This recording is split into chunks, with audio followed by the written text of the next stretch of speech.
अच्छा, नेक्स्ट अब हमारे पास कुछ नोटेशन होती हैं, एसिम्प्टोटिक नोटेशन होती हैं, जिसमें हम लोग ये कुछ थ्योरी लिखी हुई है, थ्योरी में आपको अपने अल्फाज में समझा देता हूँ, बाकी आप लोग पढ़ सकते हैं यहाँ पे। तो ये नोटेशन हमारे पास होती है big omega and then theta notations.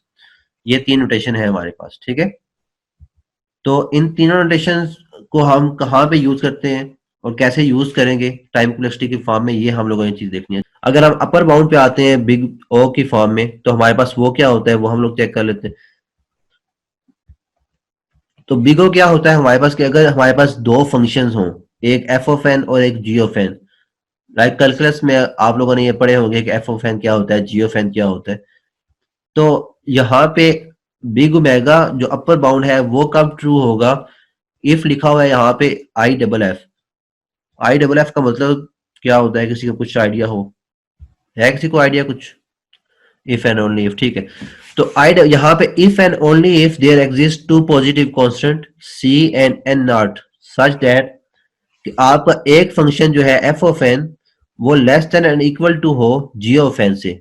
अगर हम जी ऑफ एन को किसी खास कांस्टेंट से, जो सी है हमारे पास कोई कांस्टेंट है, ठीक है, तो किसी खास जी ऑफ एन के फंक्शन को हम किसी कांस्टेंट से, अगर हम किसी कांस्टेंट सी से मल्टीप्लाई करते हैं, तो हमारे पास एफ ऑफ एन जो है वो छोटा हो जाए, ठीक है।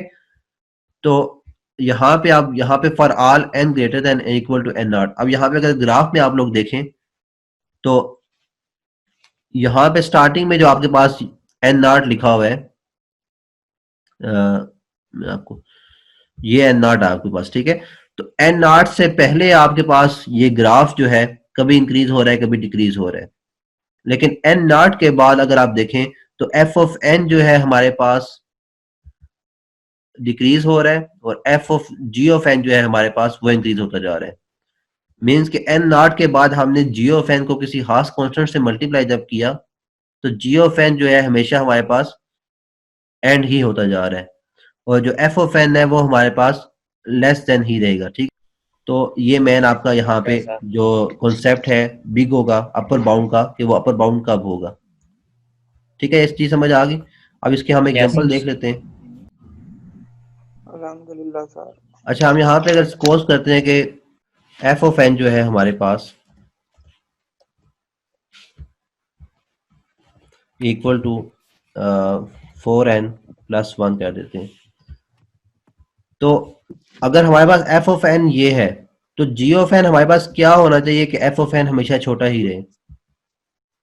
जो मैन हमने कंडीशन लगानी है वो ये होगी कि आपकी एफ ऑफ एन जो है हमारे पास लेस देन हो, इक्वल टू हो, कि अगर हम इसको किसी सी कांस्टेंट से मल्टीप्लाई करते हैं जी ऑफ एन को,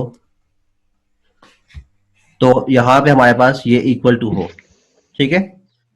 तो मोस्टली हम क्या करते हैं कि जी ऑफ एन को, जो यहाँ पे हमारे पास 4n+1, इसमें देखो कि हमारे पास जो फंक्शन यूज हो रहा है वो कौन सा हो रहा है फंक्शन, जो अभी हमने फंक्शन पढ़े हैं, कांस्टेंट फंक्शन है सर। एक कांस्टेंट फंक्शन है और एक एन का फंक्शन है। ये कांस्टेंट है सर। बस एक हमारे पास एन का भी फंक्शन है, एन का भी। Yes sir. एक ये एन का फंक्शन है और एक कांस्टेंट का फंक्शन है, ठीक है। कांस्टेंट दो का फंक्शन है हमारे पास, फंक्शन। नजर आ रहे हैं। यस तो सर। Yes sir. जब हमारे पास किसी एक टर्म में दो फंक्शन यूज हो रहे हो, तो हम मेन उस फंक्शन को इंपॉर्टेंस देते हैं जो कि बड़ा फंक्शन है, जिसकी वैल्यू ज्यादा होगी। तो यहाँ पे इन दोनों में से किसकी वैल्यू ज्यादा होगी? एन 4n की। वाले। एन की होगी, ठीक है, क्योंकि वन की तो हमेशा वन ही रहेगी। तो यहाँ पे हम लोग फिर क्या करते हैं कि जो हमारे पास जी ऑफ एन है, तो हमारे पास एफ ऑफ एन क्या था हमारे पास 4n+1। तो मेन जो हमारे पास इस टर्म में जो फंक्शन यूज हो रहा है वो कौन सा हो रहा है? एन है, ठीक है। तो हम इसको less than and equal to, अगर यहाँ पे, तो जो हमारे पास मेन फंक्शन है वो एन है हमारे पास। तो जी ऑफ एन की जगह अगर मैं सी कोई भी अभी हमने सपोज करना है क्या करना है, और जी ऑफ एन की जगह मैं जो मेन फंक्शन था वो एन लिखता हूँ। तो अब मेरे पास सी क्या होना चाहिए कि हमेशा इस साइड वाली वैल्यू बड़ी रहे और इस साइड वाली वैल्यू छोटी हो जाए या इक्वल टू हो जाए। एन आप कुछ भी सपोज कर लें, स्टार्टिंग में 5 सपोज कर लें, फिर 10 सपोज करें, लेकिन सी कुछ ऐसा आपने सपोज करना है कि एन की वैल्यू हम कुछ भी सपोज करें, यूजर कुछ भी वैल्यू दे दे। चले मैं अनम्यूट कर रहा हूँ, आप लोग बोलें वन बाय वन। सर उस साइड पर n के साथ 4 है, तो इस साइड पर अगर c की वैल्यू 4 से बड़ी होती है तो वो हाँ जी, जाहिर सी बात है ये हाँ ये हो सकता है, ठीक है।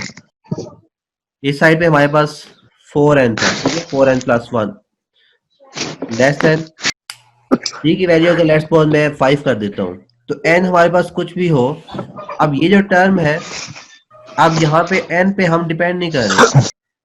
अब यहाँ पे हमारे पास n अगर चेंज होता भी रहता है तो 5 की वजह से लाइक अगर हम यहाँ पे मैं सपोज करता हूँ n मेरे पास इफ n इक्वल टू 5 है, तो क्या होगा 4n plus 1 4 multiply 5 plus 1 less than and equal to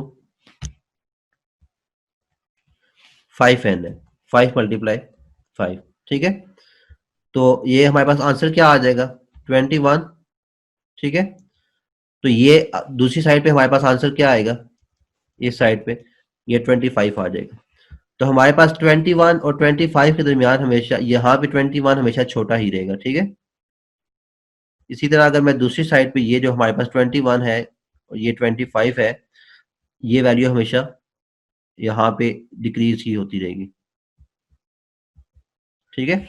इसी तरह अगर मैं n को इक्वल टू 1 भी रखता हूँ, अब अगर मैं n को इक्वल टू 1 रखता हूँ तो 4 plus 1 less than and equal to 5 multiply 1 5 ही हो जाएगा। इट मीन्स कि दोनों साइड पे 5 आ जाएगा, ठीक है। तो फिर भी हमारे पास कंडीशन जो है वो ट्रू होगी, क्योंकि 5 इक्वल टू 5, तो कंडीशन ट्रू होगी, इसमें कोई इशू हो। अगर मैं यहाँ पे देखो, एक यहाँ पे एक मसला है, अगर मैं let's suppose n equal to if n equal to 0 कर देता हूँ, फिर क्या होगा, यहाँ पे क्या है कि आपका जो इस साइड पे आपका आएगा 4 मल्टीप्लाई एन होगा प्लस 1, तो इस साइड पे हमारे पास 1 आ जाएगा, एफ ऑफ एन जो है हमारे पास वो इक्वल टू 1 हो जाएगा, और जो हमारे पास जी ऑफ एन की साइड की वैल्यू है वो हमारे पास इक्वल टू 0 हो जाएगी। अब यहाँ पे इशू आ रहा है कि अगर मैं n को इक्वल टू 0 कर देता हूँ तो फिर आपकी इस साइड वाली वैल्यू जो अ, इस साइड पे है ये छोटी हो जाएगी और इस साइड में वैल्यू बड़ी हो जाएगी। तो यहाँ पे हमें कंडीशन साथ लगानी पड़ेगी कि साथ लिखना पड़ेगा कि 4 F of n 4n plus 1 less than and equal to 5n, लेकिन साथ हमें कंडीशन लगानी पड़ेगी कि n must be greater than 0, कि अगर n लेस देन 0 होगा तो फिर आपकी ये कंडीशन जो है ये फॉल्स हो सकती है, ठीक है। ये चीज समझ आ गई। लाइक अगर n हम -1 पुट करते हैं, तो -1 भी अगर हम पुट करते हैं तो फिर मैं यहाँ पे लिख के बता देता हूँ आपको, इस साइड पे अगर हम इफ n इक्वल टू -2 कर देता हूँ, तो फिर f ऑफ n की वैल्यू क्या होगी, 4 मल्टीप्लाई -2 -8 प्लस 1 -7 हो जाएगी, तो ये माइनस एफ ऑफ एन -7 हो जाएगा, और जी ऑफ एन जो है हमारे पास वो इक्वल टू 5 मल्टीप्लाई -2 तो -10 हो जाएगा। अब जी ऑफ एन जो है हमारे पास वैल्यू छोटी आ गई है और एफ ऑफ एन जो है वैल्यू बड़ी है।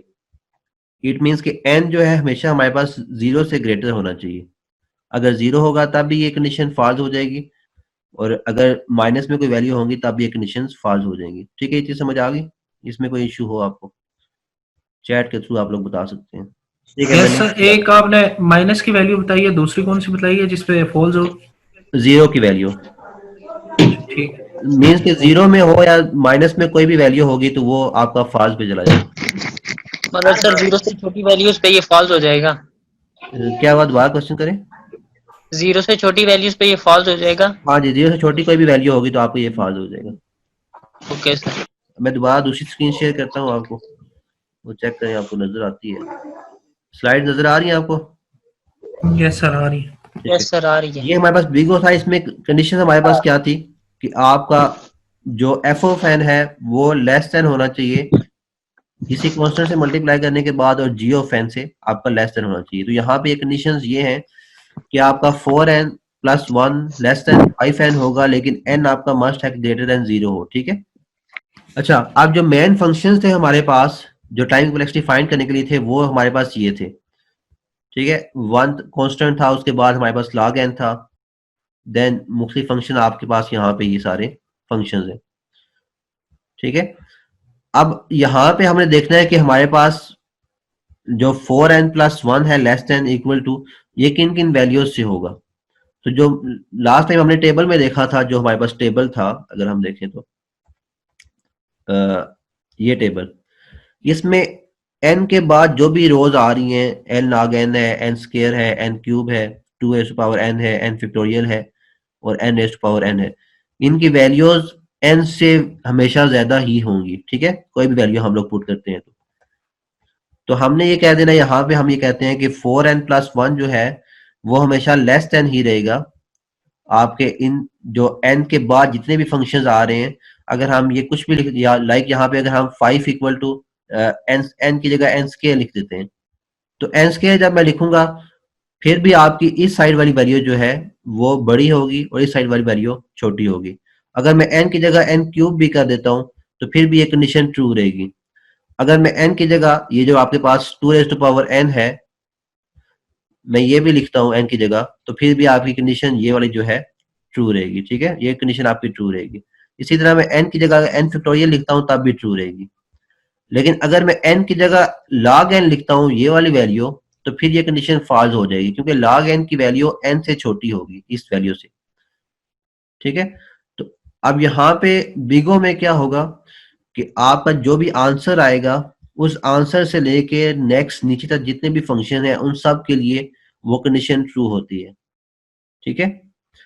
ये चीज समझ आ गई कि अगर मैं इसको दोबारा क्लियर करता हूँ, हमारे पास मेन स्लाइड ये थी, तो मेन ये हमारा कहने का है कि अगर जो हमारे पास आंसर आया यहाँ पे, जो ये हमारे पास कंडीशन बनी है, अब ये कंडीशन आपकी जिस फंक्शन के लिए बनी है, फंक्शन हमारा यहाँ पे इस कंडीशन में क्या था, n था, ये हमारे पास मेन फंक्शन है।